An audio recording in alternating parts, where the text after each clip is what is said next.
Well, hello, hot stuff. You are in for a treat today because we are talking about non-business business advice that has made my business hotter, richer, and more magnetic. So naturally, it is going to do the same for you as well. It's really funny that when we talk about business growth, a lot of people just want a plan. They're like, you just tell me what to do. You tell me what to do and I will go and do it.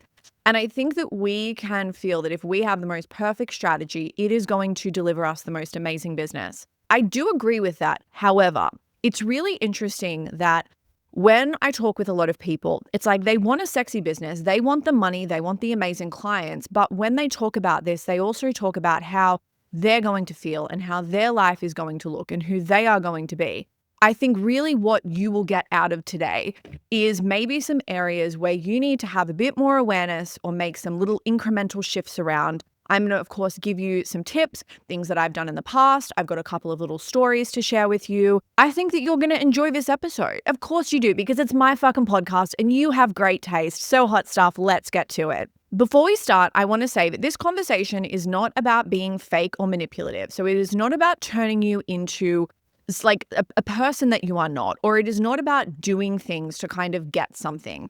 What I want you to think about is highlighting like who you are every day and how, when we think about like you being a personal brand and your business, we want to kind of like make these little incremental shifts. So again, we it's almost like we wake up one day and we like arrive at this point, and it's like the person and the business that we know that we have in us in the future, that like we are making these little shifts every single day. I want to say too that this advice today is not about like going into debt. So it is not about going and dropping like $10,000 on a new wardrobe.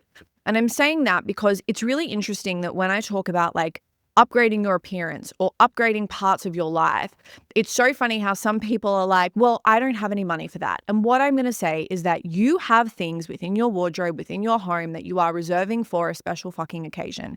And your life, being alive, is a special occasion. You can be like at home on Tuesday in a ball gown. Like, where is it written that says that you cannot do that? So I don't want you to listen to this or tune out thinking, well, I can't do any of this advice because I'm listening to this podcast because I have no money. Trust me. There have been times when I have been absolute brokey McBroke. And let me tell you, this is when I want to dress my nicest because I never want an opportunity to pass me by because I am looking like the depressed bitch that I am. Something that I learned about myself and about life is that whenever I was struggling the most is when I needed to take my appearance and how I carried myself into a room seriously. Because when you walk into a room like you are meant to be there with energy and presence and great fucking shoes, people will pay attention and they want to know who you are. Okay, are we cool? All right, sweet. I believe that every single person needs a place that they frequent regularly. A cafe is a perfect example of this. It could be a library. It could be a bookshop. It could be something. But it is somewhere that you go where there is a sense of community and people know your name, and it is something that you kind of will add into your schedule. So for me, this has always been a coffee shop. I love hospitality staff. When I first moved to Melbourne, my first friends, I spent my 30th birthday with the people that had this little French cafe called Chez Mademoiselle. And then next door, there was a restaurant, Chez Olivier. And I spent my 30th birthday with the incredible hospo staff. They were my first friends in Melbourne. It's something that I love. I love to have a local. I don't even need to go there too many times before I feel like that I know all of the staff and they remember me. This has been something that I have intentionally done. Why I love this as well for business is because the people that you want to connect with in life and in business, they are out and about. They are going to coffee shops. They are like, they have a local. And I can look back at so many parts of my business and how it has been impacted with having a local. So I'm going to give you some examples. So the guy who did the music for my podcast is known as Bakery Boy. He worked in a bakery, and I remember seeing him, and I was with my friend and I was like, oh my God, there's a beautiful man lugging these bags of flour. And I looked at her and I said, I'm going to fuck that baker. And he was actually my first hire in Professional Babe. He is a good friend of mine, and he did the intro for the podcast. A few photo shoots that I've had were taken by my beautiful friend Liz. So we met at a coffee shop, Favorite Chair Cafe in Maitland. And at Favorite Chair Cafe in Maitland, let me tell you that like the amount of hospo staff that have some kind of creative side project, or it's like they are just doing that to get some cash because they're like, look, I'm working on like my main thing, which is like my music or like my video career or my art, whatever it is. You will find the most exceptional humans working as hospo staff. And like, I'm not saying be friends with these people because you don't know like what you could get out of them in future. But what I'm saying is have like genuine curiosity for the people that work in these places because you never know where like you could like work together in business or where you could be like, actually, you have skills that I really need in my business. Now, on the customer side, I have met consulting clients in cafes. And it's so funny. I'm going to let you in on a little secret. One of the reasons that I moved to Melbourne is because I was told by someone who read my blog at the time, she had done something called astrocartography. And when she did this, she said, Southern California is the best place for you to live. The second best place for you to live is Melbourne because you are going to come up with so many opportunities, like the kind of place where you will just go to the grocery store and you'll just meet someone that will be so incredible for your career, or you'll go to the coffee shop and they'll be there. And I think it was my Jupiter line. And it is so true. It doesn't matter where I go. I meet people. I have incredible experiences. I will always walk away with a new connection. I'll walk away with a new client, or I'll end up meeting someone where I'll be like, oh my gosh, you know that person over there? They control like 25% of the peanut trade in the whole of Australia. And I'm not making that up. I met the peanut king of Australia. You want to make sure that you are getting out and about, and that you are meeting people in the community. Because let me tell you, if your interactions are all online, if they are with the course land, if they are so Instagram centric, it can be really easy to think that everyone is selling a course and that everyone is doing well. And we can kind of get in this little bubble of stuck. And what I'm going to tell you is that there are so many opportunities out there.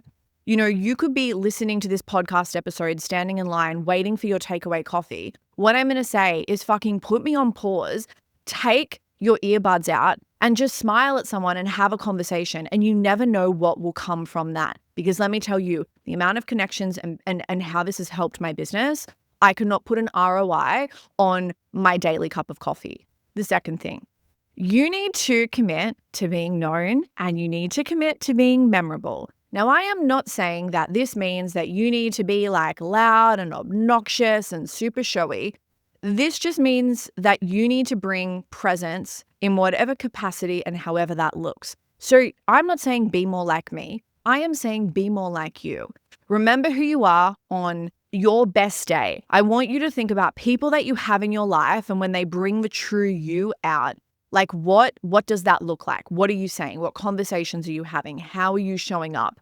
And then I want you to get really curious on what is it going to look like for you to kind of like bring that energy and that presence into the room. So I want you to think about your presence being your brand. So a simple way that you can do this is when people ask you how you are, you're not like, good, thanks, how are you? Or I'm okay, how are you? Or I'm all right, how are you? I want you to stop. I want you to look them in the eye and I want you to be like, I am actually having the most sensational day. What about you? And you will be surprised that this will be such a circuit breaker from the usual conversations that they have and how like this just becomes almost like chatbot speak, where it's like this automatic thing that people do unconsciously. And you become memorable when you are a circuit breaker for everyone who kind of has their head in their phone or they're just like, I'm good, how are you? Like, if you can bring your beautiful magnetic presence, your aura, your energy, that is going to be memorable. So when I first moved into my co-working space, remember, I had never worked in an office. I had only ever had my Pilates studio or I had worked at home. So this felt very different and I didn't really know what to do. What I did was I worked out that, you know, how I started my relationship here with people is going to be so, so important. I looked at, well, where do I thrive outside of like a work setting? And I'm like club and wine bar, bathrooms. And I'm like, okay, cool. You don't need to speak to anyone in the office if that feels scary. But what you can do is you can have conversations with people in the bathroom. And that's what I did. I would meet people in the bathroom and I'd be like, oh my God, that top looks outstanding on you. That color is amazing. And then as I got more familiar and started to know people in the bathroom, then I felt like I got more comfortable to kind of talk to people outside of the bathroom in this work setting. Another thing that I did is I went and bought chocolates and I introduced myself to everyone. So when I got my desk, I walked around and I'm like, hi, I'm Peter. I'm going to be sitting in that desk over there. And I just wanted to introduce myself. I bought some chocolate. Like, what's your name and what do you do? And I just had these conversations with people and I went from really knowing no one to knowing everyone. And the most amazing thing happened from that. The amount of people that said before you even moved in, no one spoke, no one knew who anyone was. And how they're like, you were so responsible for bringing community into this.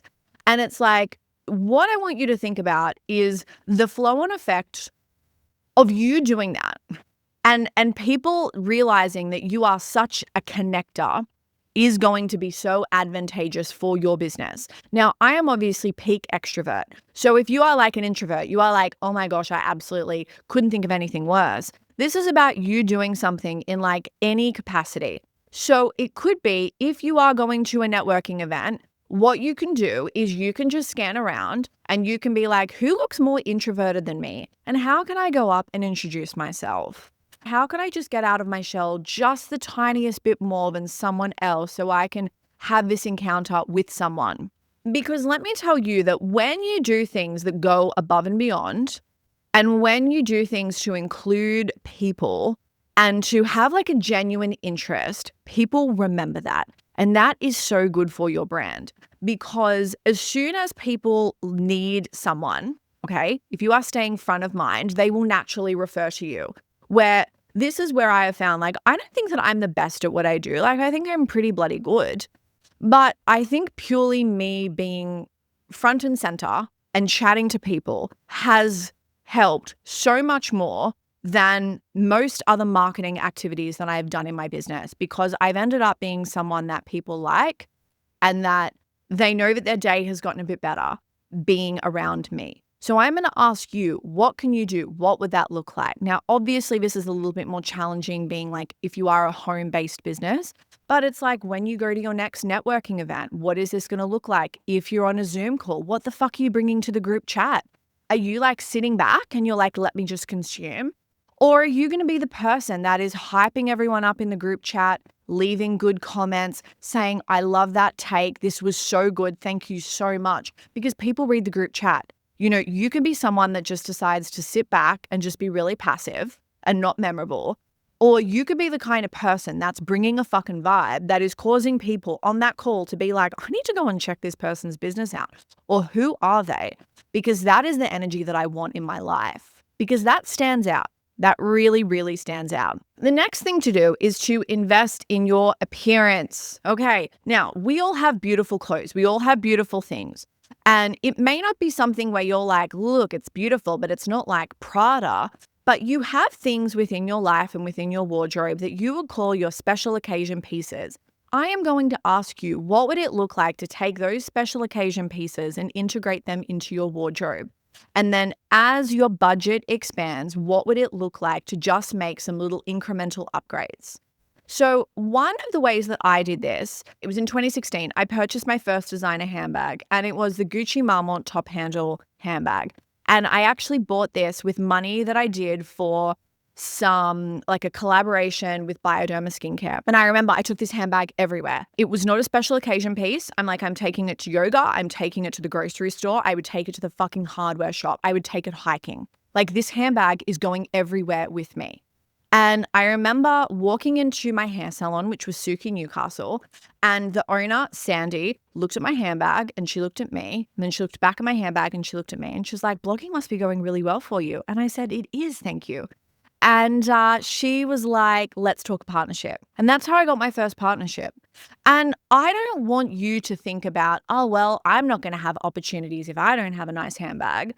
Because one thing I want to say as well is I think that it also had so much to do with the person that walked into the hair salon that day and how I carried myself and my energy. I do think the handbag helped because it did signify that my business must be going okay if I'm able to afford a beautiful handbag like that. And what I do all the time, like I've got my beautiful, like my big furry coat on at the moment. And I remember buying this and the woman's like, oh, that's like a really nice coat. Like it's a really beautiful, like special occasion jacket. I'm like, special occasion, I'm going to wear it on like a fucking Monday. And I wear it all the time. What I make sure is that I will integrate really beautiful pieces into my everyday wardrobe. Now, I have expensive taste. I love nice things, but I am still not there yet financially where I can go and drop $500 on like a pair of shoes. And yes, like I could, but I feel like that as someone that loves to get their hair done, I go to a nice place, I get my nails done. I do love to get some Botox. Like my personal upkeep is a bit expensive. And it's like I'm not prepared to like not get my Botox so I can get shoes. I want everything. So because I'm someone that wants everything, what I do is I will have brands that I really, really love. So for shoes, I love Dolce Firm. For clothes, I love Kookai. For lingerie, I buy from Kitty K Lingerie. Like I kind of have my staple brands. And because of this, I always keep an eye out for sale pieces. Most of my wardrobe has been purchased on sale. Most of it. My underwear I rarely get on sale because like I'm an F cup. So it's like, shit, if I can find something that actually fits me, I'm going to buy it. But most of the pieces that I wear, like this dress was 50% off. My shoes that I normally buy are 50% off. So I buy them at the Dolce Firm outlet. I make sure that I'm on their mailing list. I'm following them across socials and I just keep an eye out. And what I do is I wait until they have these like amazing sales. And because I rarely spend money, I will go and buy like 5 dresses or I'll buy 3 pairs of shoes. And then what I do is I make sure to kind of like integrate that into my wardrobe. Now, this does a couple of things. I show up with really great energy because anytime you're, of course, wearing something new that you feel fantastic in, like that's going to just, like you are just going to walk into a room with different energy. You're going to get compliments. It's going to fit your body well. So I also make sure that I only buy things that it wouldn't be something that if I were to put in my wardrobe that I would, like if it was next to a piece, that I would always pick another piece. So I don't just buy things because they're on sale. I buy things that fit my body well, that look fucking amazing on me. And how I determine this is I will be like, would I wear this on a date? Would I wear this to teach a workshop? Would I wear this on this like beautiful special occasion? And if the answer is no, I do not buy it. Like if I am not like, okay, a guy would literally, like if he had his like hands tied behind his back, he would literally have his teeth and he'll be ripping apart these clothes because it looks so good on me. Like that's the standard that I have. And if it does not meet that standard, baby girl, I don't buy it. It's getting back on the rack and I am keeping my money for something that is going to make me feel really, really good. Someone else that I met here, Alexandra Parmenter, she is a stylist. And she said to me when we had a first conversation, she said, I actually saw you last week. And she said, you had on this fabulous fur coat. Your hair was stunning. You had sunglasses on and you just like walked through like the hallway at work with such presence. And whether we like it or not, our wardrobe and how we show up speaks before we ever open our mouth. Now, you can do things where it's obviously how you stand, how you carry yourself. Like if you're like hunched over in the corner, you can be in the most beautiful outfit, but it's like if you have really shit posture, baby girl, you got to fix that, like stand up straight. But you need to remember that what you wear is going to sell your brand before you have had a chance to actually sell your brand. And I know that some of you are not going to like this, but this is just a fact of life. Now, not everyone is going to be like this. Not everyone is going to care. But I think that it makes it so much easier for yourself if you wear things that make you feel phenomenal. And if you wear something that is so you and it fits your body so well that when people come up to you, it's like they now have a reason to talk to you because they get to compliment this outstanding dress or how amazing that color combination is. So you will actually also find it easier for people to chat to you. Something as well that I believe is that when we look at branding shoots for business, I am not actually a fan of people getting a stylist and just hiring a wardrobe for a day. I believe that these pieces should fit in your wardrobe and it should be something that you wear all of the time. And like if you want to hire a stylist to get a couple of pieces, absolutely go for it. But what I'm going to say is upgrade your wardrobe in the process. Because what is the point of having these beautiful brand images and then it's like someone meets you and someone turns up in stuff and your clothes feel like they don't fit you right, you don't feel comfortable in your clothes, that's going to affect your energy, that's going to affect your performance. You are your own walking billboard. Is the billboard selling the business? Is it selling the business? Or if you are like, oh shit, I want to run and hide. Because let me tell you, you know when people say, oh, I went to the supermarket and I saw an X and I was looking shit and I wanted to hide. I never have a fucking day like that. I never have a day like that. My hair is done. My face is on. And it's always the kind of thing where it's like, I want people to see me and be like, oh, where are you going? Because it makes you feel so good when people say, oh my gosh, she has the best outfits, or she always looks really good. Because this is stuff where it's just going to take a little bit of time and attention. And remember, it's not about doing a complete 180, but it's like, what would it look like for you to do your hair? What would it look like for you to wear that bra that actually fits you well? What would it look like for you to upgrade your underwear? What would it look like to polish your shoes? What would it look like to have non-chipped nail polish? Like whatever it is. Because remember, that is also selling your brand. Leading on from that, I want you to get dressed every day. Get dressed every day. Now, I grew up in a household where people didn't do this. It would be the weekend and my parents would basically like be in their pajamas all day. It's like if you weren't leaving the house, you could just wear whatever you wanted. And I remember when I started reading Vogue, I was like, I don't really like this. I don't really like being in my pajamas or putting on a different outfit and just really feeling like that because I wasn't going anywhere or seeing anyone, that I didn't really need to put any effort into my appearance. And I remember when I started to like get myself ready. So I would do my hair and I'd put my face on and I'd put on an outfit. And my mom would be like, where are you going? And I'm like, nowhere. And for the first few times, she would like say something. And then I was like, I just look really good. Like I have all of these nice clothes. I just want to look good. And if I get invited somewhere, I don't want to feel like that I can't go or I'm stalling on going somewhere because I haven't put the effort into my appearance. So I get dressed every single day. If I am just at home doing laundry, I've got some kind of makeup on. And it doesn't need to be a full face, but at a minimum, I will wear sunscreen. I'll put my eyebrows on. I will have some kind of eyeshadow on, even if it's just like a taupe color mascara. And I will usually do like a gloss-based lipstick. So as you know, I'm a huge fan of the Revlon Super Lustrous Shine lipsticks. They're always on sale at Chemist Warehouse. Like I think I bought some actually yesterday and it was like $16. So they're really reasonably priced. You do need to reapply, but it's kind of more like a gloss formula. So if it comes off, it doesn't really look that bad. But I'm always dressed. So I will usually wear some kind of like nice Kookai dress, or I've got some really beautiful Ebergé sleepwear. And my whole thing is that if anyone was to ever spontaneously pop in, I'm never like, I don't have like my hair that's like tied up with like a dirty G-string and I've got dirty pajamas on and I look like shit. Like I am continually in a state of readiness. Are you dressing like you are waiting for an opportunity to come in? Because a lot of us say that we are ready, but you need to get very honest with yourself and look in the mirror and ask, if an opportunity presented itself my way, would I ever say no because of how I look? And again, this is a conversation that I think some of you are not going to like.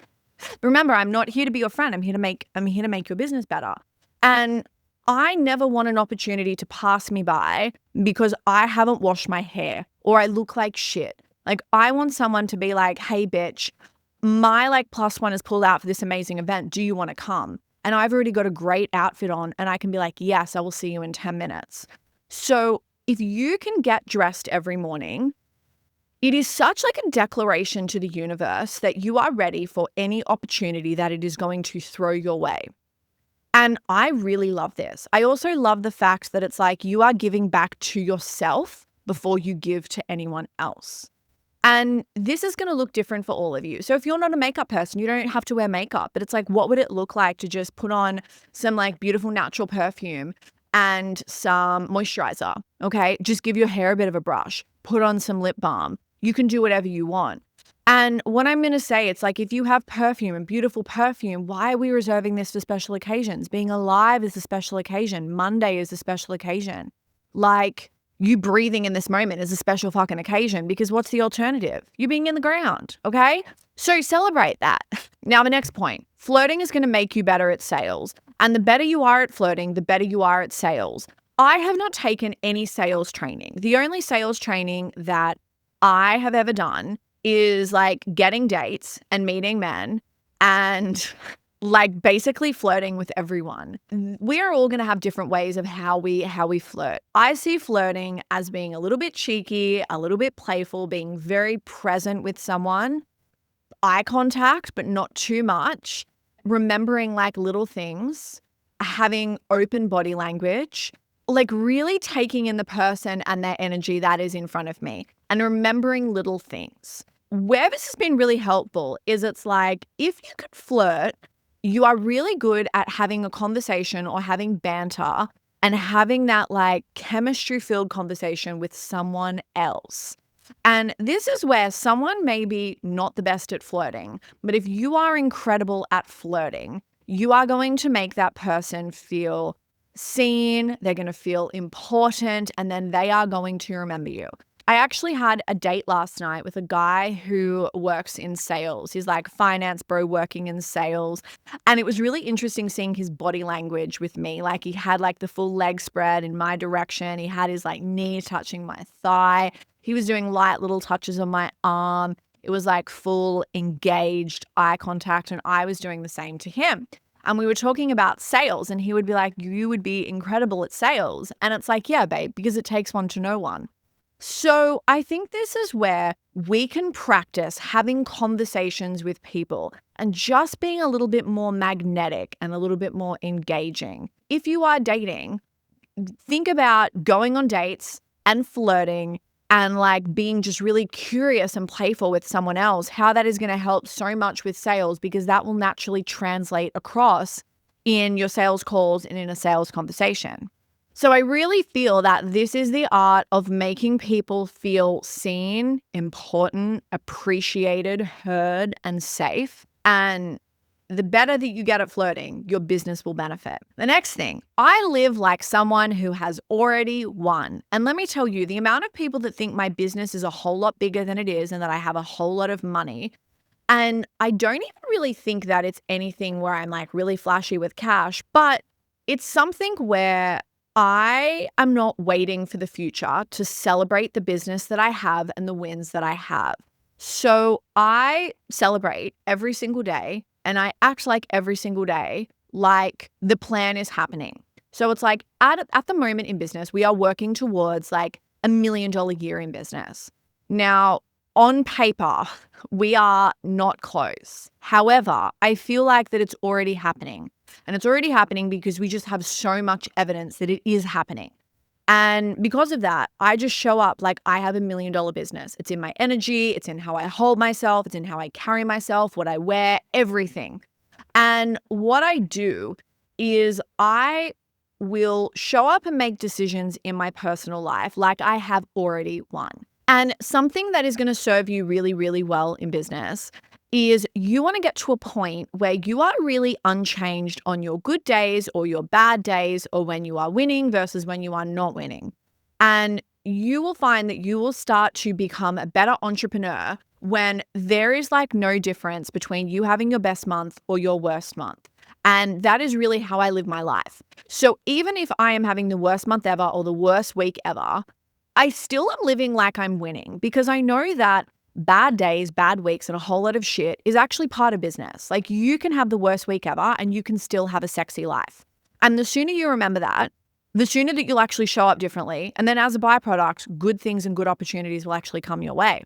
And remember this, it's like what you want to make sure is that by like living every day like you are winning, you're not going to wake up one day and have the goals that you want happen and you are just going to do a 180. It's like a switch is flicked and you are like all of a sudden super positive because I know people that actually have a really good life and they have great things happening and it's like they're just never happy or it's like never enough. And I know that they are going, that's them. That's their default mode. And it doesn't matter if they had $1 million a year, they are still going to have something to bitch about. Compared to, I know people that don't really have like a lot going for them on paper, but they are so happy. They have the best spirit and that works so well for them. And I think that you need to have like a sense of gratitude for your life. And even if stuff is not going well, it is going well. What will make you win at entrepreneurship is you. What will make you win at business is you. And it's like, if you remember that and if you can like identify as a winner and someone that always looks for the good in something, that is such a great skill. Because let me tell you, there are a lot of sour, bitter, like just depresto people out there that actually have really good, sexy lives, but they're just looking at the lack in their life. So if you can get clear on the things that are actually working for you, and if you like remember that you have won and you live your life like you've already won, or you are like in your winning season, it is going to benefit you and your business so much. I don't know what point we're at, but I see everything as a brand. And because I see everything as a brand, I know that we can rebrand things and we have a brand elevation. So I see a brand as like how you sign off an email. I see a brand as your handwriting. I see a brand as your signature. I see a brand as even how like you tip. So I will usually tip in an Uber. If I have cash, I'll give them cash. Otherwise, I will like tip on the app. I leave a compliment. I always try to remember people's names. So if I'm like ringing up like a call center or I'm ringing up for like help on something, they'll say their name and I'll just confirm, oh, was that Jackie? Okay, awesome. Hi, Jackie. Like I'm Peter, blah, blah, blah.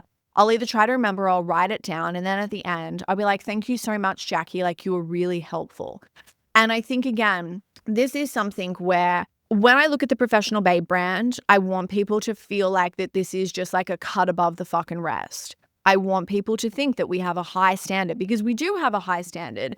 And because of that, that is naturally going to translate to how I do everything in business. So if I have a good experience, I tip.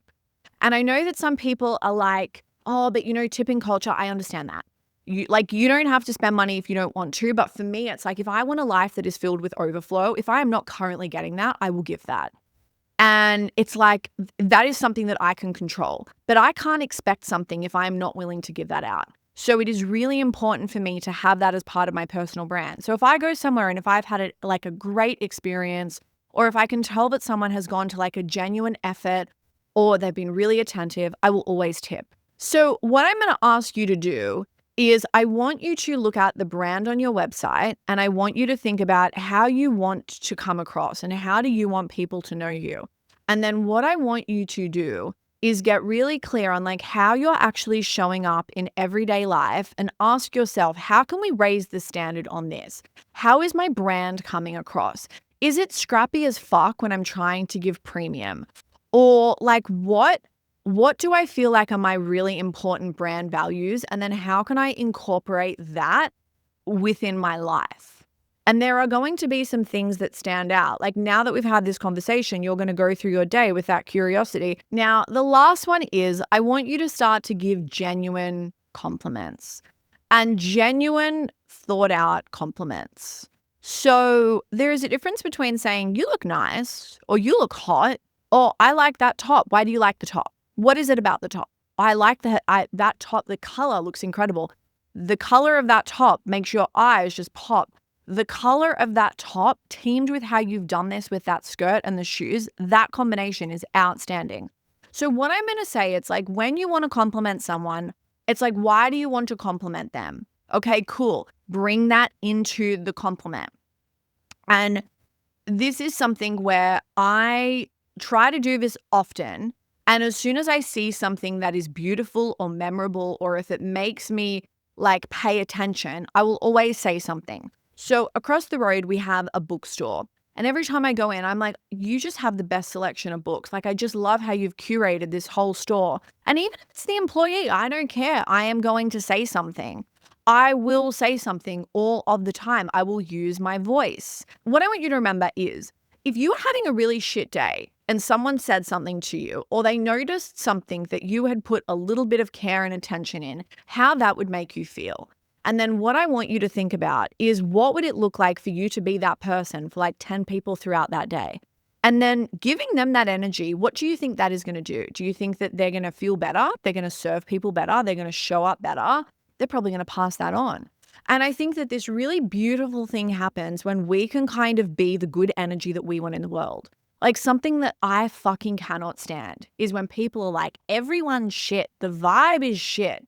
Okay, you sitting back, like waiting for someone else to improve that. Because if you can see a deficit or if you can see like the standard of where something should be, what I'm going to ask you is it's like, what are you doing to change that? Or are you just being like a hater bitch? Because if that's the case, I can't deal with that. But like, if you want outstanding energy, if you want to be the change, be the change. I want you to be the change. So if you see that everyone is looking a bit flat, ask yourself, what can I do to flop up the energy? And do not overestimate giving someone a beautiful, genuine compliment. So I think as well, when we look at compliments, it is like the art of noticing usually what people miss. So it's something that I do at work when I see that men get a haircut. I was like, oh my gosh, I love that you've just had a little haircut, nice and fresh for the week. And it's like, I haven't said you look so hot, but it is just the art of noticing something that they have done. It can be things around like effort or how someone shows up.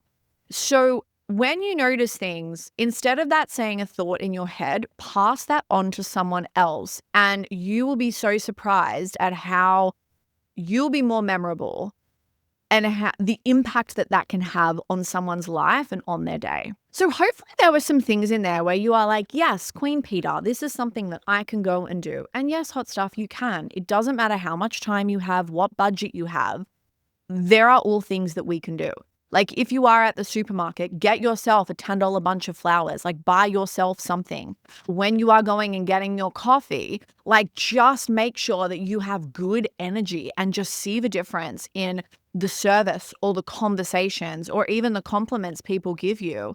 Be conscious of how when someone's like, how are you? I'm okay. Even if you're only okay, don't say that. Remember that it's like, whatever words leave your mouth is affirming the future that you are going to have. So if you want to be fantastic, you are fantastic. And if someone's like, why are you fantastic? You can just be like, look, I'm going to be honest with you. I'm feeling a bit questionable right now, but I'm really feeling optimistic that my afternoon is going to end in a fantastic way. What you will find is as you go through your week, there are going to be things that you do. But if you give it a re-listen, like when you kind of reread any book, it's like you're always going to take more from it. Like if you want like a style guide on how to be Peter Saris, what we actually covered in this podcast is really what I do and how I live my every single day. So what I'm going to get you to do is I want you to pick one thing that you are going to commit to for the next 7 days. So maybe you're going to do a different thing every day, or maybe you are like, no, I am just going to focus on like getting dressed and looking like Babe Town every single day for 7 days. And I want you to get clear on the ripple effect that this has in your life and in your business. Hot stuff. I love this. I love you. I can tell it is going to be a sexy week. It is going to be a sexy weekend. The opportunities, the praise that is coming your way from doing these steps, I am really excited for you. So I love you more than how beautiful the weather is. It is winter in Melbourne, but the sun is out. It's like tits out weather, tits out mood. Everyone is in a good mood when the sun is out. And like a beautiful day in Melbourne just feels like the most amazing day. Like it just puts you in this incredible spirit. So I love you more than that. I love you more than I actually had a good date last night. And I want to tell you a bit of a tip. So I have been feeling like a bit funny about dating. I go through stages where I feel I hate it and then I want to delete all my apps. And I think this because like I have wanted to meet my person for such a long time. Like I am the single person that has always tried to find love. I remember being 17, laying in bed, crying because all I wanted was a boyfriend. And I feel like that this has been something I've wanted for my whole life, but for whatever reason, it has not happened for me. And what I realized about myself is that I was putting this unrealistic pressure and expectation to have every date be amazing and something come from it. And what I have done is I have now like a 20% success rate. So it's like if I have 10 dates, I'm only aiming for 20% of them to be good. So 2 in the 10. And then the 8 can be average or nothing's going to go from there or we're incompatible. And the cool thing is with that, because I have built like failure into my dating, I now get to tick that off as a win. And I feel really good about that. And I also feel good about that because I know if I'm thinking in batches of 10, it's like, okay, cool, I have 8 bad dates. That means I'm going to have 2 really good ones coming up. So I have something to look forward to and I can get excited about that. I know some of you are like, this feels like a very clinical approach to dating, where I was like, no, I feel really good about this. Like it's kind of made me reframe it. And instead of having one date and then writing it off, I just need to think in batches of 10.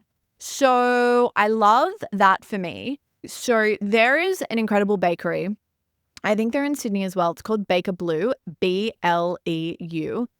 Oh my gosh, their baked goods are out of this world. And yesterday I had for breakfast, it was super nutritious. I had 2 espressos and I'm like, I'm going to have a brownie. And it was outstanding. It was full of nuts. It was really chocolatey. It was dense. I also want to say that I love the middle bits. I don't like the edge bits. I don't like the corner bits. I don't like that. Like I love the fudgy gooey center. I was like, when I ordered this, I said, could I request a favor? And she was like, oh, yes. And I said, I would love, and you would make me the happiest person on earth if I could get a centerpiece. And she's like, I'll see what I can do for you. Anyway, she came back and she's like, I've secured you a centerpiece. And I was like, I hope that you have the best day in your whole entire life. Thank you so much. And again, back to what we covered in this episode. She was laughing. She was smiling. 2 of the other women in there turned around. They're all like giggling. Anyway, then I left. And I was like, fuck, even if they're like, this woman's mildly insane, at least they're going to remember me for next time. And who knows? Who knows? Who knows? Maybe she actually has an amazing afternoon. And then she was like, this woman must be a witch. I need to see her again. Is she psychic? Hot stuff. Guess what? It is decaf coffee time. I've spoken for a lot.